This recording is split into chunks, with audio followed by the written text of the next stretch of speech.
गांव की फिजा गमगीन थी।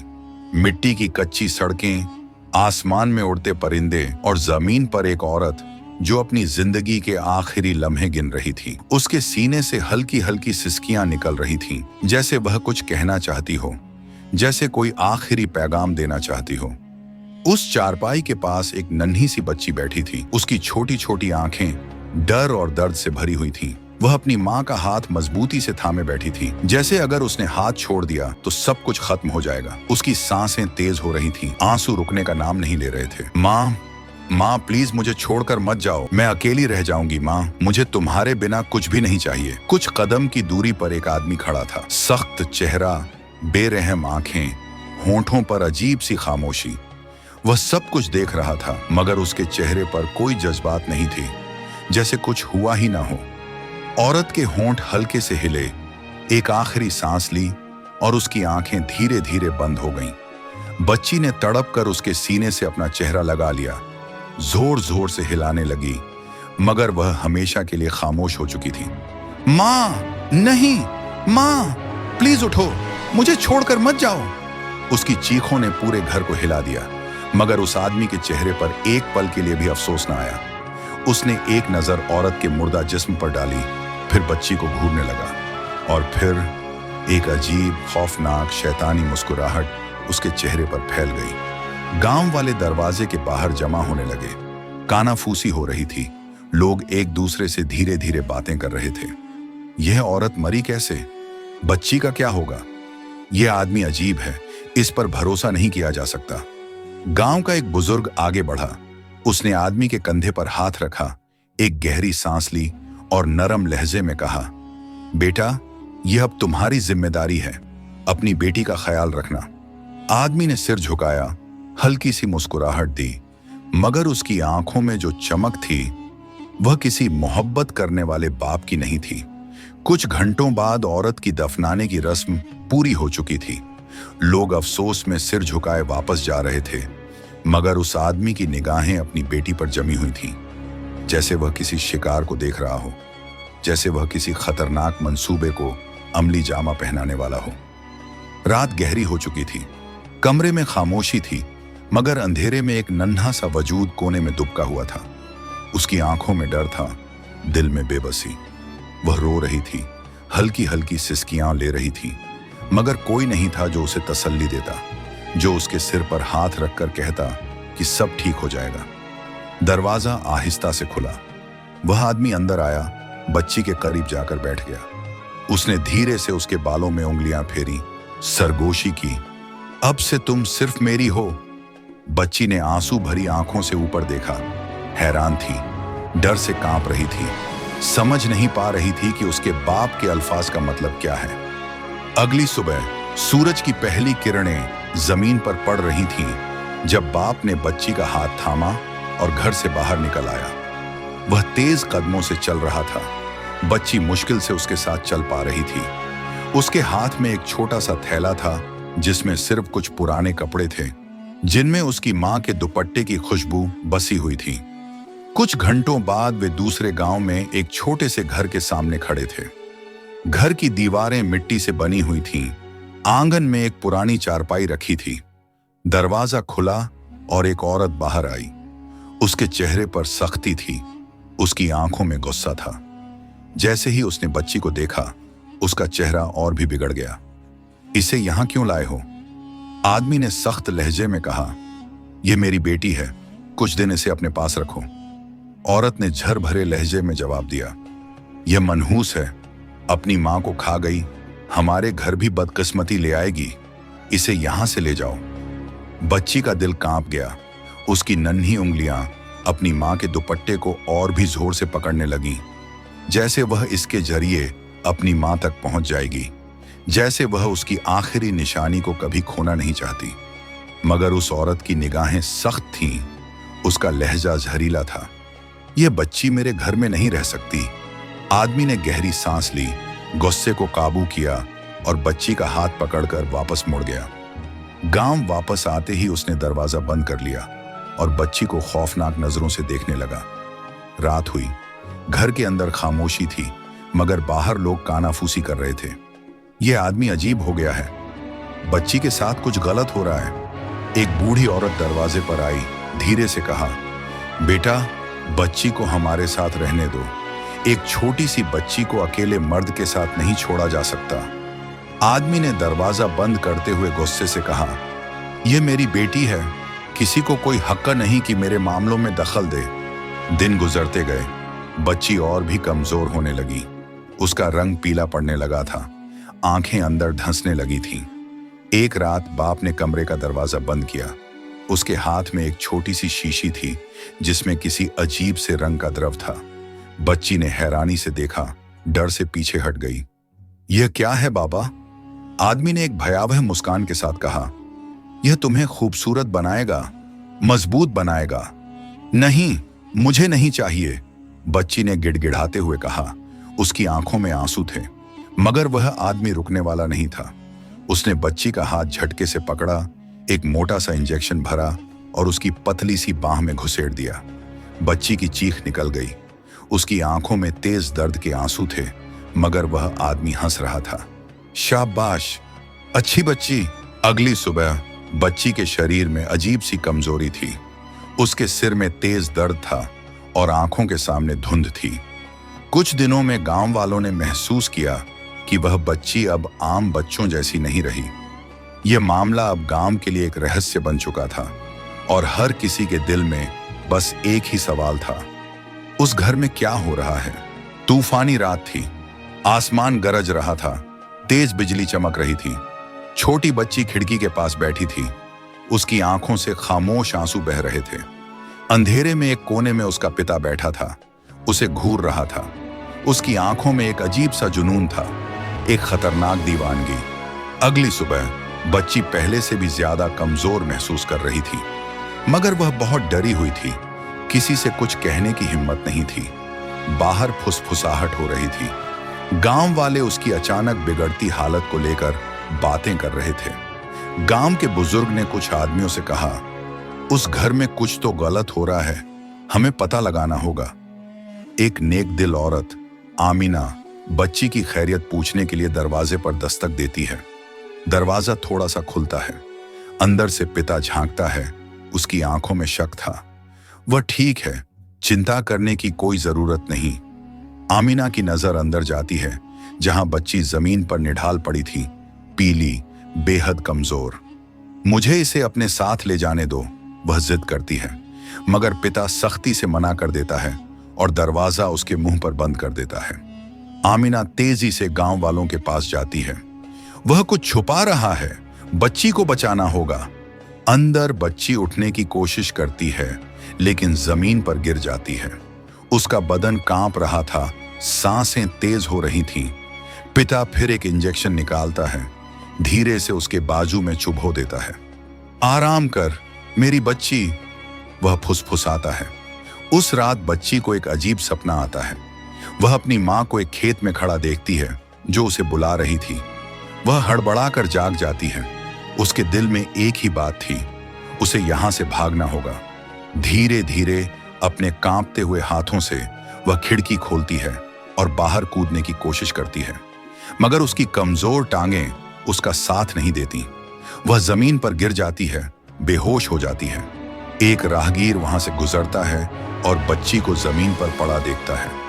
वह दौड़कर उसकी मदद के लिए आता है, मगर तभी पिता बाहर निकलता है और तेजी से बच्ची को उठा लेता है। वह बस बीमार है, मैं उसका ख्याल रख रहा हूं, वह ठंडी आवाज में कहता है। गांव वालों ने यह मंजर देखा और एक दूसरे को परेशान नजरों से देखने लगे। कुछ तो गलत है, किसी ने फुसफुसाकर कहा। अंदर पिता दरवाजे और खिड़कियां बंद कर देता है। तुम सिर्फ मेरी हो, कोई तुम्हें मुझसे नहीं ले जा सकता। बच्ची बहुत कमजोर थी, विरोध करने की ताकत नहीं बची थी। उसकी आंखें धीरे धीरे बंद होने लगीं। कई दिन गुजर गए, उसकी हालत और बिगड़ गई। वह न बोल रही थी, न खा रही थी। गांव के बुजुर्ग आखिरकार फैसला लेते हैं, अब कुछ करना होगा, इससे पहले कि बहुत देर हो जाए। कुछ आदमी उसके पिता के घर पहुंचते हैं और अंदर जाने की मांग करते हैं। पिता उन्हें रोकने की कोशिश करता है, मगर वे उसे धक्का देकर अंदर घुस जाते हैं। अंदर बच्ची जमीन पर कांप रही थी, सांसें टूटी टूटी महसूस हो रही थीं। आमिना दौड़कर उसके करीब जाती है। उसकी आंखों में आंसू थे। बेटी, तुम्हारे साथ क्या जुल्म हो रहा है? पिता उन्हें रोकने की कोशिश करता है, मगर आदमी उसे पकड़कर पीछे धकेल देते हैं। गांव के बुजुर्ग सख्त नजरों से पिता को देखते हैं। अब तुम्हें इस जुल्म का हिसाब देना होगा। बच्ची थोड़ी सी हिम्मत करके फुसफुसाकर बोलती है, मुझे बचा लो। गांव वाले उसे उठाकर बाहर ले जाते हैं, जबकि पिता गुस्से में चीख रहा था। बच्ची को आमिना के घर ले जाया जाता है। वह उसे पानी पिलाती है। बच्ची की आंखों में शुक्रगुजारी के आंसू थे। आमिना उसे अपने सीने से लगाती है। अब तुम महफूज हो मेरी बच्ची। इधर गांव के बुजुर्ग फैसला करने लगते हैं कि पिता के साथ क्या किया जाए। कुछ लोग कहते हैं उसे गांव से निकाल दो, तो कुछ कहते हैं उसे सख्त सजा देनी चाहिए। उस रात बच्ची कई दिनों बाद चैन की नींद सोती है, मगर पिता चुप नहीं बैठा था। वह छिपकर मौके की तलाश में था। अंधेरे में वह आमिना के घर के करीब पहुंचता है। दबे कदमों अंदर दाखिल होता है। वह बच्ची के बिस्तर के पास पहुंचकर उसके मुंह पर हाथ रखता है ताकि वह चीख न सके। तुम सिर्फ मेरी हो, वह धीरे से कहता है और उसे उठाने लगता है, मगर तभी एक देहाती उसे देख लेता है और जोर से चिल्ला उठता है। गांव वाले मशालें और डंडे लेकर दौड़ पड़ते हैं। पिता घबराकर बच्ची को छोड़ देता है और भागने की कोशिश करता है, मगर हर रास्ता बंद था। गांव वालों ने उसे चारों तरफ से घेर लिया था। गांव का बुजुर्ग आगे बढ़ता है। उसकी आंखों में सख्ती थी। अब तुम किसी पर जुल्म नहीं कर सकोगे। बच्ची, जो अब जाग चुकी थी, कांपते हुए अपने जालिम पिता को देख रही थी। पिता घुटनों के बल गिरता है, रहम की भीख मांगने लगता है, मगर गांव वाले अब और जुल्म बर्दाश्त नहीं कर सकते थे। बुजुर्ग फैसला सुनाते हैं, सुबह होने से पहले इंसाफ होगा। गांव के सभी लोग मुख्य चौक पर इकट्ठा होते हैं, जहां निर्दयी पिता को लकड़ी के खंभे से बांध दिया गया है। गांव का बुजुर्ग उसके सामने खड़ा होता है। तुमने एक अक्षम्य पाप किया है। पिता छटपटाता है। उसकी आंखें बचने का कोई रास्ता ढूंढ रही होती हैं। गांव के लोग गुस्से में चिल्लाते हैं, सख्त सजा की मांग करते हैं। छोटी बच्ची आमिना के साथ खड़ी होती है, उसका हाथ मजबूती से थामे हुए। आमिना घुटनों के बल झुककर कहती है, अब तुम सुरक्षित हो बेटी। पिता बच्ची को नफरत भरी नजरों से घूरता है। गांव का बुजुर्ग हाथ उठाकर सबको चुप रहने का इशारा करता है। इस आदमी ने अपनी ही बेटी पर जुल्म किया है। बुजुर्ग ऐलान करता है, इसे क्या सजा मिलनी चाहिए? गांव के लोग धीरे धीरे बात करने लगते हैं। कुछ इसे निर्वासन की सजा देना चाहते हैं, तो कुछ मौत की। एक बूढ़ा आदमी आगे बढ़कर कहता है, इसे फिर कभी दिन की रोशनी देखने न दी जाए। पिता अचानक जोर से हंसने लगता है। तुम लोग समझते हो कि मुझे रोक सकते हो? अचानक वह बुजुर्ग पर झपटता है और उसे जमीन पर गिरा देता है। गांव के लोग फौरन आगे बढ़कर उसे पकड़ लेते हैं। इसे और मजबूती से बांधो, कोई जोर से चिल्लाता है। लोग उसे घसीटकर गांव के द्वार के पास बनी लकड़ी की कोठरी में डाल देते हैं। बुजुर्ग अपने कपड़े झाड़कर खड़ा होता है। यह यहां रहेगा जब तक हम इसका अंतिम फैसला नहीं कर लेते। बच्ची चुपचाप सब कुछ देखती रहती है। उसके दिल में अजीब से एहसास उठते हैं। आमिना नरमी से उसके कंधे पर हाथ रखती है। चलो, तुम्हें आराम की जरूरत है। उस रात गांव शांत होता है, लेकिन कैद में बैठा पिता अंदर ही अंदर कुछ सोच रहा होता है। आमिना के घर में बच्ची हफ्तों बाद सही से खाना खाती है।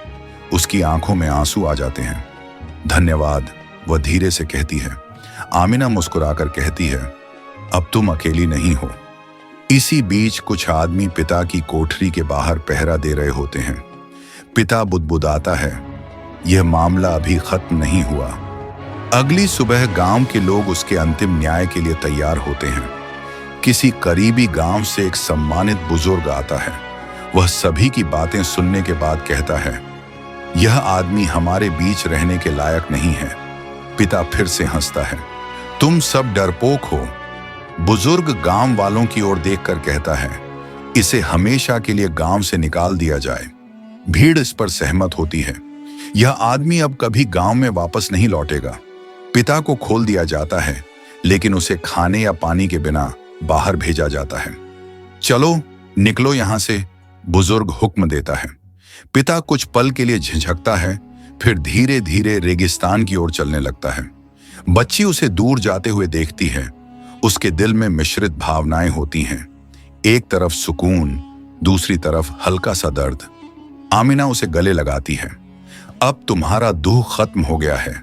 गांव के लोग खुश होते हैं, न्याय का जश्न मनाते हैं। लेकिन बच्ची चुपचाप खड़ी रहती है, आकाश की ओर देखती है। वह धीरे से बुदबुदाती है, मां, क्या तुम मुझे देख रही हो? हवा में एक हल्की सरसराहट गूंजती है, जैसे कोई जवाब दे रहा हो। महीने गुजरते हैं और बच्ची धीरे धीरे ठीक होने लगती है।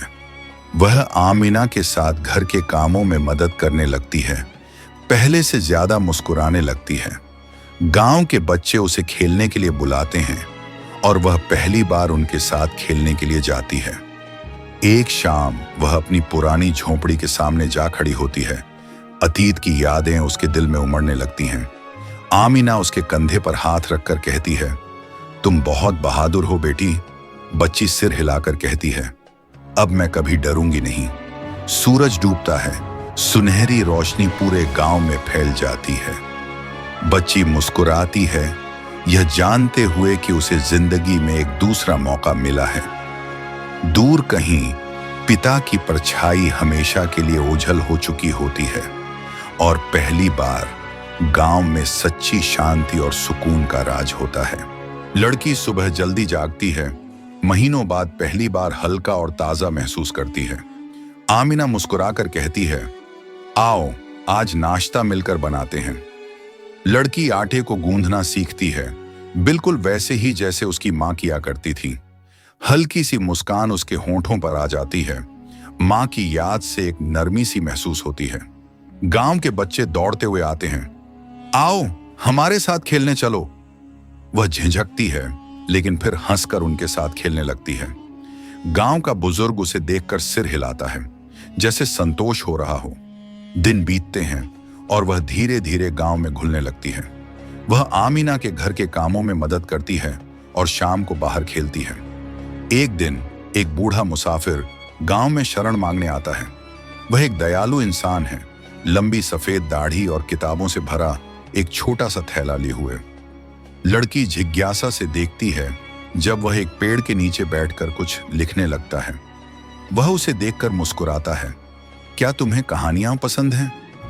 वह शर्माते हुए सिर हिलाती है और उसके पास बैठ जाती है। वह एक किताब खोलता है और एक बहादुर लड़की की कहानी पढ़ने लगता है। जैसे जैसे वह पढ़ता है, लड़की ध्यान से सुनती है। उसका दिल एक अजीब सी गर्मी महसूस करता है। क्या तुम पढ़ना सीखना चाहती हो? वह पूछता है। उसकी आंखें चमक उठती हैं। क्या मैं सीख सकती हूँ? वह हंसकर कहता है, हर बच्चे को ज्ञान पाने का हक है। आमिना और गांव का बुजुर्ग तय करते हैं, लड़की को पढ़ना लिखना सीखना चाहिए। बूढ़ा मुसाफिर कुछ दिनों तक गांव में ठहरता है और बच्चों को पढ़ाना शुरू कर देता है। लड़की उसकी सबसे उत्साही शिष्या बन जाती है। हर दिन वह नए शब्द, नए विचार और नए सपने सीखती है। एक दिन मैं टीचर बनना चाहती हूँ, वह आमिना से कहती है। आमिना की आंखों में गर्व के आंसू आ जाते हैं। तुम कुछ भी कर सकती हो मेरी बच्ची। गांव के लोग उसकी बदली हुई हालत देखकर हैरान होते हैं। एक डरी सहमी लड़की से एक आत्मविश्वासी लड़की तक का सफर। बूढ़ा मुसाफिर जाने का फैसला करता है, लेकिन जाने से पहले उसे एक किताब दे जाता है। कभी सीखना मत छोड़ना, वह कहता है। लड़की किताब को सीने से लगा लेती है। उसके चेहरे पर संकल्प झलकने लगता है। साल बीतते हैं और वह एक बुद्धिमान और होनहार युवती बन जाती है। अब गांव के लोग उसे सम्मान से समझदार लड़की कहने लगते हैं। एक दिन वह उसी पेड़ के नीचे खड़ी होती है जहां बूढ़ा मुसाफिर बैठा था। वह अपनी किताब खोलती है और गांव के बच्चों को कहानियां पढ़कर सुनाने लगती है। बच्चे ध्यान से सुनते हैं, ठीक वैसे ही जैसे कभी वह सुना करती थी। गांव का बुजुर्ग गर्व से देखता है, तुमने हमारे गांव को बदल दिया है। वह मुस्कुराकर कहती है, नहीं, गांव ने मुझे बचा लिया। आमिना, जो अब बूढ़ी हो चुकी है, उसे गले लगाती है। तुम्हारी मां तुम पर गर्व करती? उसकी आंखों में चमक आ जाती है। मुझे उम्मीद है। सूरज ढलने लगता है और सुनहरी रोशनी गांव को अपने रंग में रंग देती है। लड़की क्षितिज की ओर देखती है, जहां कभी उसका अतीत उसका साया बना रहता था, मगर अब उसे वहां सिर्फ अपना उज्जवल भविष्य नजर आता है। मैं यहां एक स्कूल बनाऊंगी, वह फैसला करती है। गांव के लोग खुशी से तालियां बजाते हैं, उसके सपने का समर्थन करते हैं। कुछ साल बाद गांव में एक छोटा सा स्कूल खड़ा होता है। यह अपनी तरह का पहला स्कूल है। वह इसकी शिक्षिका बन जाती है, बच्चों को एक बेहतर भविष्य की ओर मार्गदर्शन देती है। जब भी वह पढ़ाती है, उसे बूढ़े मुसाफिर के शब्द याद आते हैं, कभी सीखना मत छोड़ना। वह खुद से बुदबुदाती है। गांव तरक्की करने लगता है, ज्ञान और आशा से भर जाता है। वह, जो कभी एक कमजोर लड़की थी, अब एक मजबूत महिला बन चुकी थी, अपने शिष्यों के सामने खड़ी थी। और जब वह उनकी चमकती आंखों में देखती है, तो उसे महसूस होता है उसकी यात्रा सच में मूल्यवान थी। एक शाम एक अजनबी गांव में दाखिल होता है। फटे हाल कमजोर आदमी। गांव वाले इकट्ठा हो जाते हैं, आपस में फुसफुसाते हैं। लड़की आगे बढ़ती है और सन्न रह जाती है। ये उसके पिता हैं। वो दुबले पतले हैं, उनके कपड़े फटे हुए हैं, चेहरा शर्म और पछतावे से भरा हुआ। वो घुटनों के बल गिर पड़ते हैं, खांसते हुए कहते हैं, बेटी, मेरी मदद करो। गांव वाले पीछे हट जाते हैं, गुस्से में कहते हैं, ये दया के लायक नहीं। लड़की जमी रह जाती है, उसका दिल तेजी से धड़कने लगता है। बीते वक्त की तकलीफ देह यादें उसके जहन में दौड़ने लगती हैं। उसकी बेरहमी, वो सारी तकलीफें। एक पल के लिए उसका मन होता है कि मुंह फेर ले, लेकिन फिर उसे वो सबक याद आते हैं जो उसने सीखे थे, जो करुणा उसे मिली थी। गहरी सांस लेकर वो उनके पास बैठ जाती है। तुम यहाँ क्यों आए हो? उसकी आवाज मजबूत होती है। उसके पिता की आंखों में आंसू आ जाते हैं। मेरे पास कुछ नहीं बचा। मेरे गुनाहों की सजा मुझे मिल चुकी है। मैंने सब कुछ खो दिया, दौलत, ताकत, यहां तक कि अपनी सेहत भी। मैं वापस आया क्योंकि अब तुम ही मेरा आखिरी सहारा हो। गांव वाले गुस्से में सिर हिलाते हैं। ये अपनी सजा का हकदार है। लड़की अपने पिता को देखती है, वही आदमी जिसने उसकी जिंदगी तबाह कर दी थी, लेकिन अब वो एक टूटा हुआ, बिखरा हुआ इंसान लगता है। मुझे तुमसे नफरत नहीं, वो धीरे से कहती है। सब हैरान रह जाते हैं, लेकिन मैं वो सब नहीं भूल सकती जो तुमने किया। मैं तुम्हें गांव में रहने दूंगी, लेकिन मैं तुम्हें अपना पिता नहीं मानूंगी। गांव का बुजुर्ग सिर हिलाता है, जैसे उसकी समझदारी को सराह रहा हो। वो उन्हें गांव में रहने की इजाजत देती है, लेकिन सिर्फ एक बाहरी इंसान की तरह। दिन बीतते हैं और उसके पिता और ज्यादा कमजोर होते जाते हैं। वो दूर से अपनी बेटी को देखते हैं, आंखों में पछतावे के आंसू लिए। एक रात वो तेज बुखार से जलने लगते हैं। लड़की उनके पास बैठकर उन्हें पानी पिलाती है। वो उसकी तरफ देखते हैं, आंसू गालों पर ढलकने लगते हैं। मैं एक दरिंदा था, वो फुसफुसाते हैं। मैं तुम्हारी रहमदिली के लायक नहीं। नहीं, तुम नहीं हो, वो धीरे से कहती है, लेकिन मैं तुमसे बेहतर बनना सीख चुकी हूं। वो रोते हैं, अपने गुनाहों के बोझ को महसूस करते हुए। काश मैं सब कुछ वापस ला सकता, वो कमजोर आवाज में कहते हैं।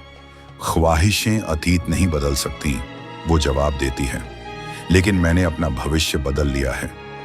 उसी रात उनके पिता अपनी आखिरी सांस लेते हैं।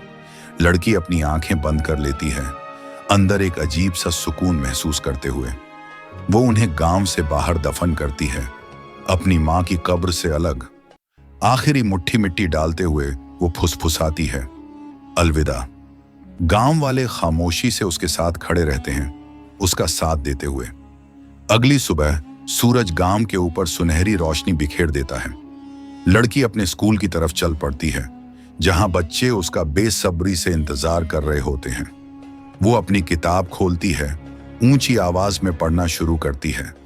उसकी आवाज मजबूत और आत्मविश्वास से भरी होती है। बच्चे ध्यान से सुनते हैं, उनकी आंखों में जिज्ञासा चमक उठती है। गांव का बुजुर्ग मुस्कुराता है उस लड़की को देखकर जो अब एक सशक्त औरत बन चुकी थी। आमिना उसका हाथ थामती है। तुम्हारी कहानी हिम्मत की कहानी है। लड़की मुस्कुराकर कहती है, ये एक जिंदा रहने की कहानी है। वो आसमान की तरफ देखती है जहां उसकी मां कभी रहती थी। मैं आजाद हूं, वो फुसफुसाती है। सच में आजाद। हवा धीरे धीरे बहने लगती है, जैसे उसकी मां की दुआ उसे छू रही हो। और जैसे ही वो गांव की तरफ वापस चलती है, उसकी नई जिंदगी सच में शुरू हो जाती है। अगर आपको ये वीडियो पसंद आई हो तो हमारे चैनल इस्लामिक बायस के को सब्सक्राइब करें।